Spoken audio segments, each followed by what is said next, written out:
नमस्कार, आप देख रहे हैं अंचल। मैं हूं आपके साथ राजश्री थवाई। तो चलिए खबरों की शुरुआत करेंगे, लेकिन उससे पहले जान लेते हैं मध्य प्रदेश के मुख्यमंत्री डॉक्टर मोहन यादव के क्या कुछ कार्यक्रम रहे हैं।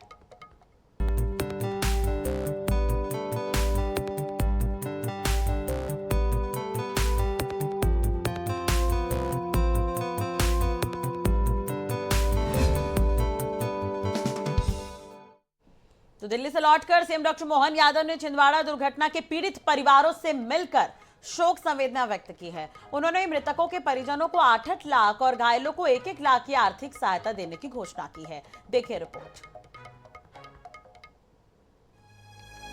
मुख्यमंत्री डॉक्टर मोहन यादव दिल्ली दौरे के बाद अपने सभी कार्यक्रमों को रद्द कर सीधे छिंदवाड़ा पहुंचे, जहां उन्होंने छिंदवाड़ा जिले की तहसील मोहखेड़ के ग्राम करेर, ग्वारा और झिरिया पहुंचकर सड़क दुर्घटना में दिवंगत हुए नागरिकों के परिजनों से मुलाकात की और शोक संवेदनाएं व्यक्त कर उन्हें सांत्वना प्रदान की। इस दौरान उन्होंने छिंदवाड़ा जिला अस्पताल में पहुंचकर घायलों से भी मुलाकात कर उनका कुशलक्षेम जाना।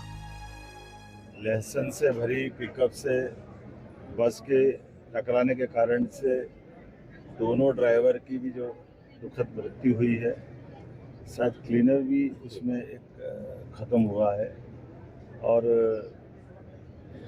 एक बच्चे सहित 7 लोगों की जो मृत्यु हुई है। मैं आज प्रत्येक मृतक के घर पे मैंने कोशिश की सब दूर जाने की, जहाँ तक मैं जा पाया हूँ, और बाकी घायलों से भी मिला हूँ। दुख की इस घड़ी में सरकार सबके साथ है। मैंने कल ही प्रभारी मंत्री को यहाँ रात में ही भेजा था। उनने यथायोग्य और ऐसे ही मेडिकल डॉक्टरों की टीम भी कल से यहाँ जबलपुर से भी भेजी हुई थी। साथ ही साथ प्रत्येक मृतक के परिवार के साथ जो कल हमने हमारी निधि से 4-4 लाख और संबल योजना के हर एक को 4-4 लाख अर्थात 4 और 4 8 लाख रुपया उसको देने वाले हैं। घायलों का पूरा इलाज सरकार कराएगी। गंभीर घायलों के लिए प्रारंभिक रूप से लाख रुपए दिए हैं, लेकिन जितने इंजर्ड हुए सबको लाख लाख रुपए देने का ये अनाउंसमेंट है। इसके साथ ही मुख्यमंत्री ने प्रत्येक मृतक के परिजनों को 8-8 लाख की आर्थिक मदद दिए जाने की घोषणा की। 4-4 लाख सरकार की ओर से और 4-4 लाख संबल योजना के माध्यम से आर्थिक मदद प्रदान की जाएगी। घटना में घायल हर नागरिक को 1-1 लाख की आर्थिक मदद दी जाएगी और घायलों का पूरा इलाज का वहन राज्य सरकार करेगी। Bureau report, INH news, Bhopal.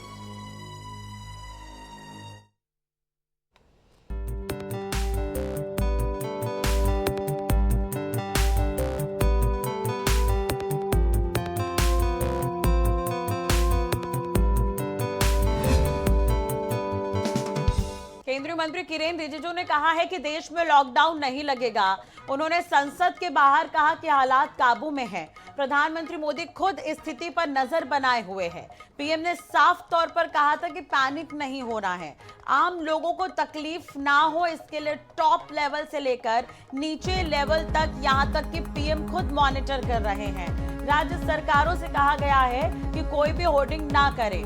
दरअसल पीएम ने लोकसभा में 4 दिन पहले कहा था, आने वाला समय देश की सबसे बड़ी परीक्षा लेने वाला है।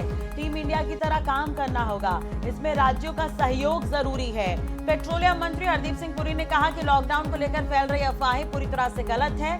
स्पष्ट करना चाहता हूं कि सरकार का ऐसा कोई प्रपोजल नहीं है।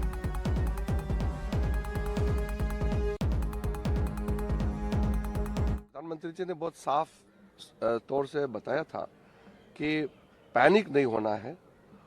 जमाखोरियों को चेतावनी दिया है, राज्य सरकारों को आह्वान किया है कि कोई इसमें होर्डिंग ना करे, पैनिक क्रिएट ना करे।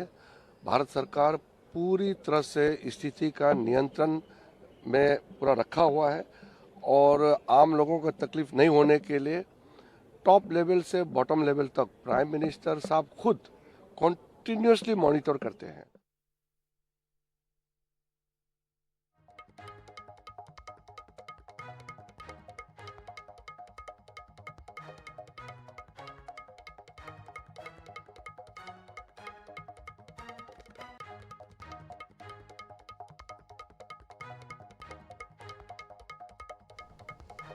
चलिए बात कर लेते हैं एक और अहम खबर की। तो प्रधानमंत्री नरेंद्र मोदी ने शुक्रवार को ईरान जंग को लेकर राज्यों के मुख्यमंत्रियों के साथ बैठक की। इस दौरान उन्होंने कहा कि सभी राज्य टीम इंडिया की तरह मिलकर काम करें और अपनी तैयारियां मजबूत रखें।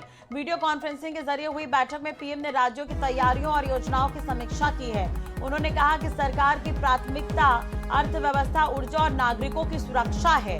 पीएम ने सप्लाई चेन सही रखने, जमाखोरी, कालाबाजारी करने वालों पर सख्ती करने को कहा है। साथ ही खाद के स्टॉक और वितरण पर नजर रखने को कहा है। आपको बता दें कि इससे पहले सरकार ने कहा है कि देश में लॉकडाउन नहीं लगेगा। केंद्रीय मंत्री किरेन रिजिजू समेत 3 मंत्रियों ने लॉकडाउन की खबरों को गलत बताया है।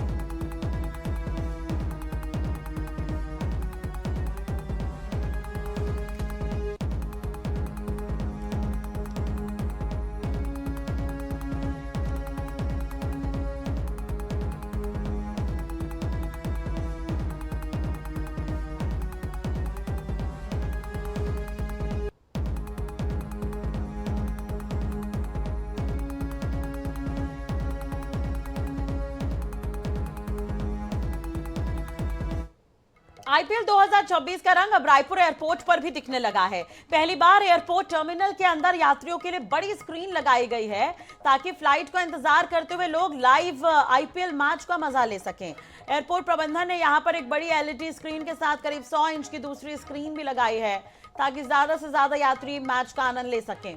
खास बात यह है कि रायपुर में भी आईपीएल के 2 मुकाबले आयोजित होने वाले हैं। ऐसे में शहर में क्रिकेट का माहौल पहले ही बना हुआ है और एयरपोर्ट पर यह पहल उसी उत्साह को और बढ़ा रही है।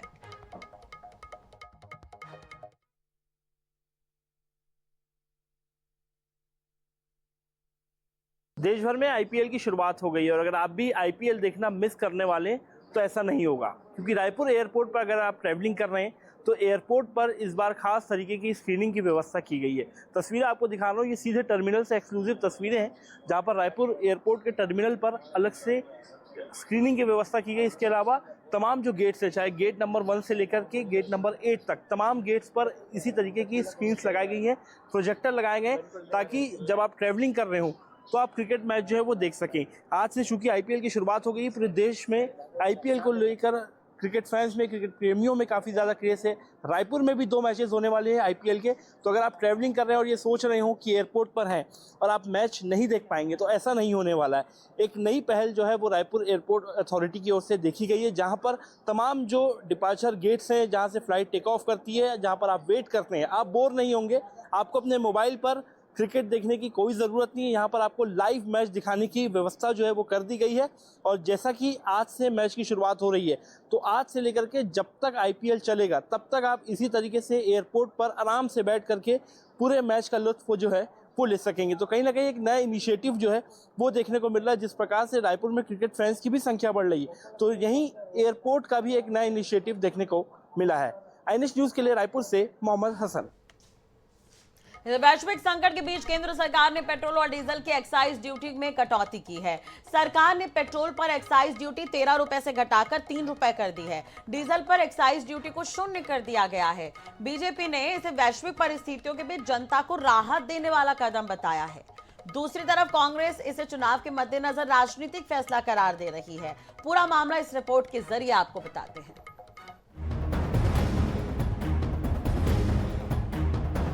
पेट्रोल डीजल की एक्साइज ड्यूटी में कटौती।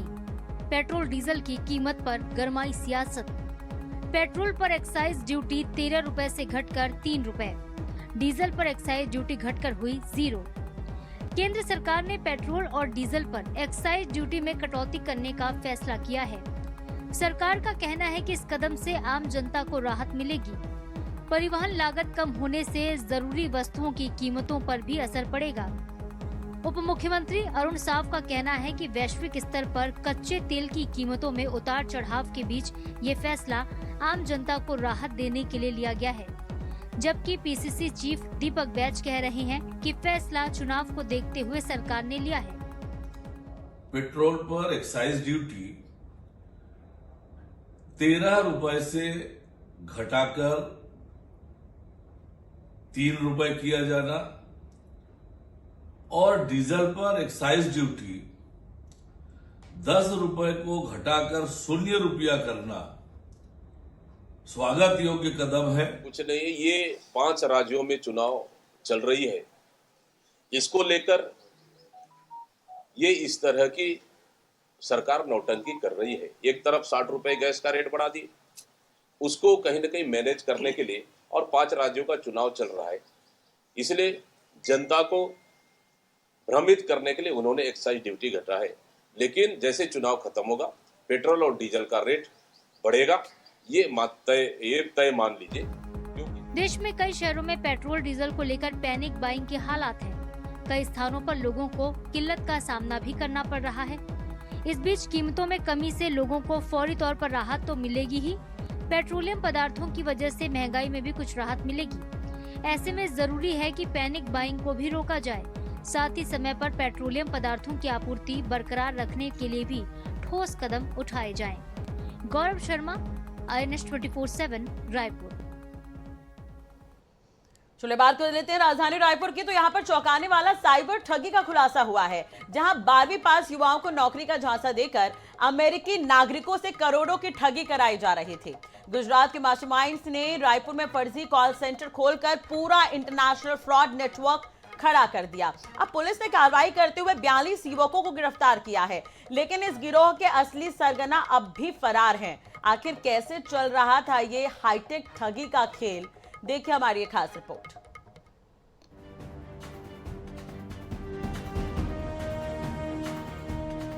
रायपुर के गंज और राजेंद्र नगर थाना क्षेत्र में फर्जी कॉल सेंटर का पर्दाफाश हुआ है। आरोपियों ने किराए पर ऑफिस और लग्जरी फ्लैट लेकर पूरा नेटवर्क खड़ा किया। ये गिरोह टेलीग्राम और व्हाट्सएप के जरिए अमेरिकी नागरिकों का डेटा चुराता था और फिर उन्हें कॉल कर लोन, सिविल स्कोर सुधारने या फ्रॉड ट्रांजैक्शन का डर दिखाकर फंसाता था। चौंकाने वाली बात यह है कि कॉल करने वाले ज्यादातर युवक 12वीं पास थे और उन्हें अंग्रेजी तक ठीक से नहीं आती थी। उन्हें हिंदी में लिखी हुई स्क्रिप्ट दी जाती थी, जिसे पढ़कर वो विदेशी नागरिकों से बात करते थे। ठग पहले छोटे ट्रांजैक्शन का भरोसा जीतते, फिर गिफ्ट कार्ड और फर्जी चेक के जरिए लाखों डॉलर की ठगी को अंजाम देते थे। जांच में सामने आया है कि गिरोह के मास्टरमाइंड अहमदाबाद के विकास शुक्ला और संजय शर्मा हैं, जो समय समय पर रायपुर आकर ऑपरेशन संभालते थे। कॉल सेंटर के मैनेजर को 30,000 और कॉलर्स को 15 से 20,000 रुपए तक की सैलरी दी जाती थी। ठगी की रकम हवाला के जरिए मास्टरमाइंड तक पहुंचाई जाती थी।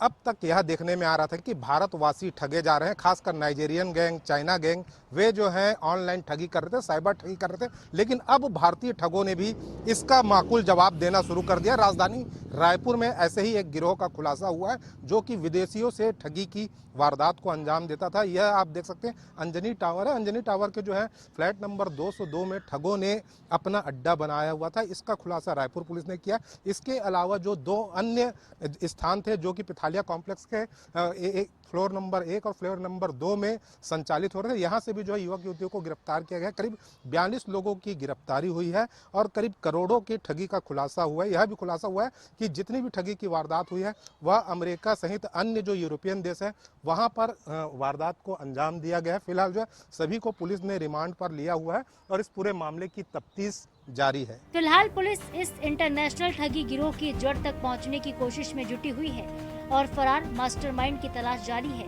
सवाल ये है कि आखिर कब तक ऐसे फर्जी कॉल सेंटर लोगों को निशाना बनाते रहेंगे। मनोज नायर, INS 24/7 रायपुर। चलिए बात को लेते इसी बीच एक बड़ी और अहम खबर की। तो रायपुर से बड़ी खबर है, मुख्यमंत्री विष्णुदेव साय का दौरा कार्यक्रम। आज जशपुर के दौरे पर रहेंगे सीएम साय। सुबह 11 बजे मुख्यमंत्री निवास में लेंगे बैठक, तो दोपहर 12:15 बजे यानी कि 12:15 पर जशपुर के लिए रवाना हो जाएंगे। दोपहर 1 बजे जिला स्तरीय श्रमिक सम्मेलन में शामिल होंगे। दोपहर 2:20 में इंदौर वॉल क्लाइंबिंग के शुभारंभ कार्यक्रम में शामिल होंगे। दोपहर 2:30 बजे राजिता स्टेडियम में आयोजित सामूहिक विवाह कार्यक्रम में हिस्सा लेंगे। दोपहर 2:55 में कल्याण आश्रम अस्पताल का निरीक्षण करेंगे। तो दोपहर 3:50 में इंडोर बास्केटबॉल स्टेडियम और जशपुर क्रिकेट अकादमी का शुभारंभ करेंगे। शाम 5:30 बजे के बाद यानी कि 5:50 में राजधानी रायपुर वापस आ जाएंगे मुख्यमंत्री। तो ये बड़ी और अहम खबर हम आपको बता रहे हैं। कई कार्यक्रमों में आज शिरकत करने जा रहे हैं मुख्यमंत्री विष्णुदेव साय। सुबह 11 बजे मुख्यमंत्री निवास में महत्वपूर्ण बैठक लेने वाले हैं। दोपहर 12:15 पर जशपुर के लिए रवाना हो जाएंगे। तो ये बड़ी खबर। तो दोपहर 1 बजे जिला स्तरीय श्रमिक सम्मेलन में भी शामिल होंगे और दोपहर 2:30 में वॉल क्लाइंबिंग के शुभारंभ में शामिल होंगे।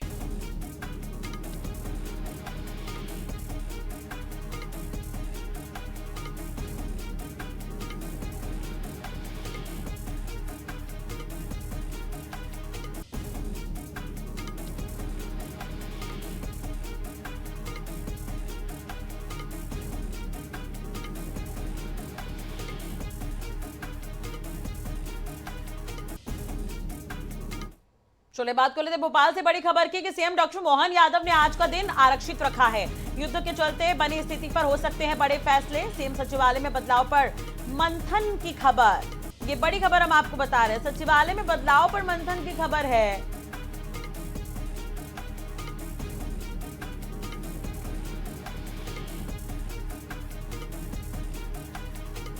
तो सीएम सचिवालय में बदलाव पर मंथन की खबर है और सीएम डॉक्टर मोहन यादव ने आज का दिन आरक्षित रखा है। कुछ बड़े फैसले हो सकते हैं। तो ये बड़ी और अहम खबर हम आपको बता रहे हैं। तो मुख्यमंत्री डॉक्टर मोहन यादव आज कई महत्वपूर्ण फैसले ले सकते हैं। अब जो युद्ध चल रहा है पश्चिम एशिया में, उससे बाकी जगहों पर कई इफेक्ट देखने को मिल रहे हैं। हालांकि केंद्र सरकार की तरफ से ये साफ कर दिया गया कि लॉकडाउन तो नहीं होगा, लेकिन कहीं ना कहीं कुछ जो संसाधन है उसे लेकर अफवाह की स्थिति है। कुछ जगहों पर कमी पाई जा रही है, कुछ जगहों पर पर्याप्त मात्रा में सप्लाई भी की जा रही है। तो ये तमाम मुद्दे हैं जिस पर आज मुख्यमंत्री महत्वपूर्ण फैसला ले सकते हैं। हो सकता है विभाग को कुछ महत्वपूर्ण आदेश भी दे दे, तो इस पर नजर बनी रहेगी। चलिए बात करते हैं कुछ और खबरों की। तो फरसगांव के बेलगांव में 24 मार्च को हुई शादी ने सभी को चौंका दिया है।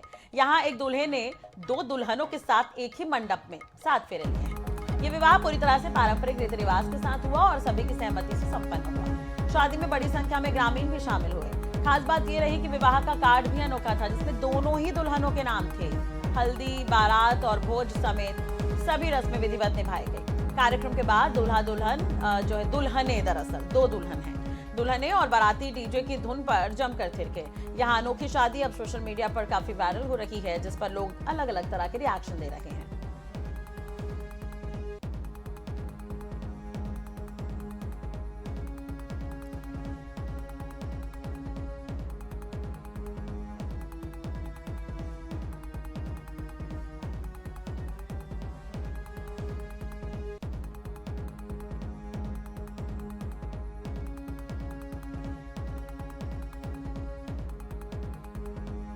चलो इसी के साथ ही फिलहाल इस बुलेटिन में इतना ही। खबरों के लिए बने रहिए हमारे साथ। नमस्कार।